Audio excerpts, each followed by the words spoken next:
नमस्कार, मैं रचना शर्मा चढ़ती कला टाइम टीवी देख रहे सभी दर्शकों का स्वागत करती हूं। आप देख रहे हैं उत्तर प्रदेश के खास समाचार।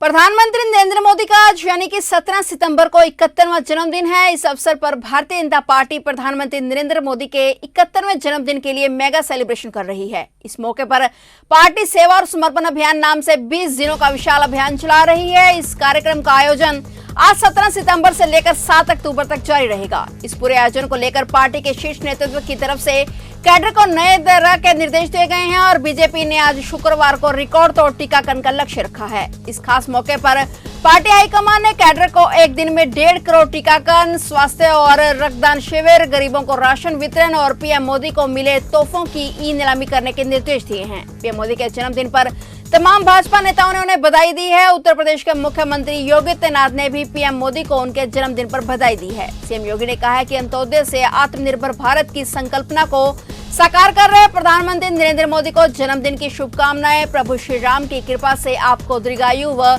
उत्तम स्वास्थ्य की प्राप्ति हो। सीएम योगी ने साथ ही ये भी कहा कि आजीवन मां भारती की सेवा का परम सौभाग्य आपको प्राप्त होता रहे। आज दो महत्वपूर्ण तिथियां हैं। एक विश्वकर्मा जयंती। ये मान्यता है कि वे देवताओं के यानी आदि शिल्पी वे माने जाते हैं, आदि शिल्पकार माने जाते हैं। भगवान विश्वकर्मा की जयंती का पावन दिवस है और साथ ही साथ दुनिया के सबसे लोकप्रिय राजनेता, इस देश के यशस्वी प्रधानमंत्री आदरणीय श्री नरेंद्र मोदी जी का भी पावन जन्म दिवस है। मैं इस अवसर पर आप सबको हृदय से बधाई देता हूं, अपनी शुभकामनाएं देता हूं। हम सब जानते हैं कि प्रधानमंत्री मोदी जी का इस वर्ष 6 अक्टूबर को सेवा के 20 वर्ष यानी मुख्यमंत्री के रूप में और प्रधानमंत्री के रूप में 20 वर्ष पूरे हो रहे हैं। इस अवसर पर मैं उत्तर प्रदेश की जनता की ओर से देश के लिए उनकी जो सेवाएं हैं, उन्होंने जो देश को अपने नेतृत्व क्षमता से एक नई दिशा दी है, इसके लिए हृदय से अभिनंदन करता हूं। उनके स्वस्थ और दीर्घ जीवन की कामना करता हूं।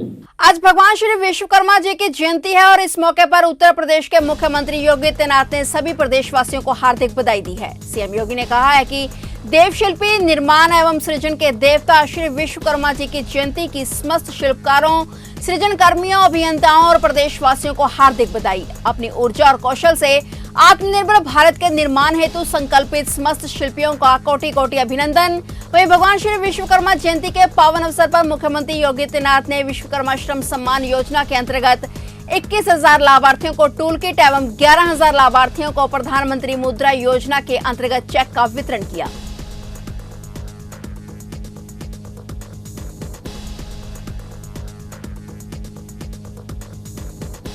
प्रधानमंत्री जी के इस शुभ जन्मदिन पर प्रदेश सरकार ने यहां से इस आयोजन को विकास उत्सव की शुरुआत इस रूप में आगे बढ़ाने का कार्य किया है। सभी 75 जनपदों में कार्यक्रम चल रहा है। पहले दिन 21,000 हस्तशिल्पी और कारीगर सम्मानित हो रहे हैं और 11,000 को प्रधानमंत्री मुद्रा योजना के साथ जोड़ करके 171 करोड़ रुपए का लोन भी उपलब्ध करवाया जा रहा है। लेकिन अभी एक लंबी दूरी तय करनी है, यानी आज और अब तक कुल हस्तशिल्पियों की संख्या को हम देंगे तो लगभग 1 लाख लोगों को हम लोगों ने अब तक इस योजना के साथ जोड़ दिया है। 68,400 अधिक यानी 412 पहले हम दे चुके हैं, उनका प्रशिक्षण और टूल किट उपलब्ध करा चुके हैं। आज 21 से 22,000 लोगों को यह सुविधा उपलब्ध करवाएंगे तो लगभग 1 लाख लोग अब तक परंपरागत कारीगर और हस्तशिल्पी इससे प्रशिक्षित होगा और वह टूल किट उपलब्ध होगा। और मैं सूक्ष्म लघु मध्यम उद्यम विभाग से कहूंगा, अगले 3 महीने का एक लक्ष्य तय करिए कि आजादी के अमृत महोत्सव के उपलक्ष्य में हम 75,000 नए कारीगर और हस्तशिल्पियों को टूल किट उपलब्ध करा सकें, इसके लिए अभी से कार्य योजना बनाना हर एक स्तर पर।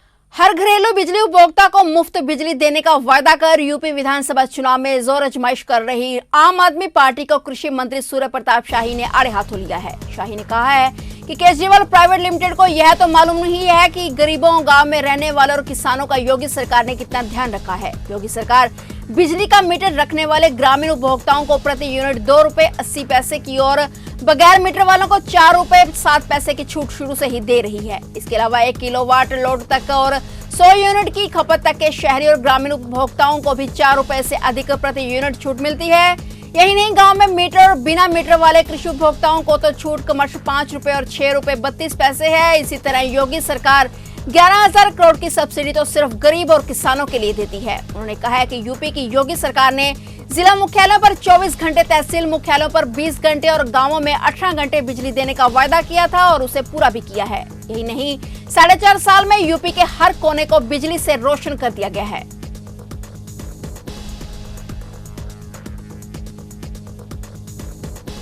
उत्तर प्रदेश में तूफानी हवाओं संग मूसलाधार बारिश से आम जनजीवन बुरी तरह से प्रभावित हुआ है। बारिश से कई मकान जमींदोज हो गए हैं, जबकि पेड़ और बिजली के खंभे गिरने से कई इलाकों में विद्युत व्यवस्था चरमरा गई। वर्षा जनित हादसों में कम से कम 32 लोगों के मारे जाने और कई के घायल होने की सूचना है। वहीं योगी सरकार ने 2 दिन स्कूल कॉलेजों को बंद रखने का फैसला किया है। इस शुक्रवार, शनिवार और रविवार यानी 3 दिन स्कूल बंद रहेंगे। बारिश का सर्वाधिक कहर ग्रामीण इलाकों के कच्चे मकानों पर हुआ।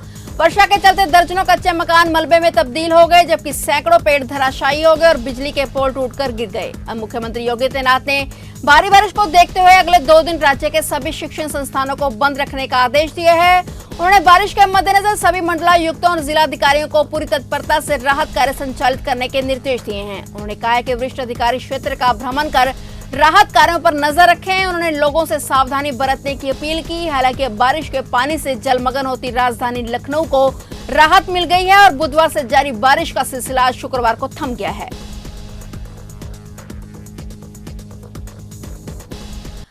हाल ही में संदिग्ध आतंकियों की गिरफ्तारी के बाद शासन के निर्देश पर मथुरा जनपद के अति संवेदनशील स्थल श्री कृष्ण जन्मस्थान सहित तमाम महत्वपूर्ण स्थलों की सुरक्षा व्यवस्था और कड़ी कर दी गई है। पुलिस अधीक्षक आनंद कुमार और क्षेत्राधिकारी जितेंद्र कुमार ने मंदिर परिसर की सुरक्षा में लगे सभी सुरक्षा कर्मियों की चौकसी बरतने के निर्देश दिए हैं। उन्होंने रेड जोन के लीला मंच, भागवत भवन, गर्भगृह और केशव देव मंदिर में प्रत्येक श्रद्धालु पर चौकस नजर रखने के लिए कहा है। सीओ ने बताया कि हाई अलर्ट को चलते हुए चौकसी बढ़ा दी गई है और अधिकारियों ने बताया कि श्री कृष्ण जन्म स्थान के येलो जोन में आने वाले ढाबे, रेस्टोरेंट, धर्मशाला, दुकान और अतिथि गृहों और उनमें ठहरे हुए लोगों के पहचान पत्रों की जांच की गई।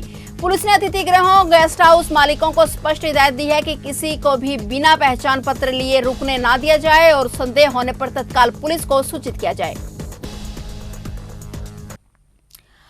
उत्तर प्रदेश में विधानसभा चुनाव से पहले सभी राजनीतिक दल अपने अपने स्तर पर मतदाताओं को लुभाने की कोशिश में लग गए हैं। बीजेपी भी पुराने नायकों को सम्मान और पहचान दिलाने की कोशिश में लगी हुई है। मुख्यमंत्री योगी आदित्यनाथ अगले हफ्ते योद्धा और शासक मिहिर भोज की प्रतिमा का अनावरण करने दादरी आ रहे हैं, लेकिन इस बीच इसको लेकर विवाद भी हो गया है। राजपूतों ने उत्तर प्रदेश के मुख्यमंत्री योगी आदित्यनाथ की 9वीं सदी के शासक मिहिर भोज की प्रतिमा का उद्घाटन करने की योजना पर आंदोलन की चेतावनी दी है। सीएम योगी अगले हफ्ते 22 सितंबर को दादरी में मिहिर भोज की प्रतिमा का अनावरण करने वाले हैं, जिन्हें स्थानीय बीजेपी विधायक ने गुर्जरों का पूर्वज होने का दावा किया था। राजपूत नेताओं ने ऐसी तुष्टीकरण की राजनीति करार दिया है और ये दावा करते हुए उन्होंने कहा है कि मिहिर भोज क्षेत्रीय राजपूत समुदाय से थे और वे गुर्जर नहीं थे।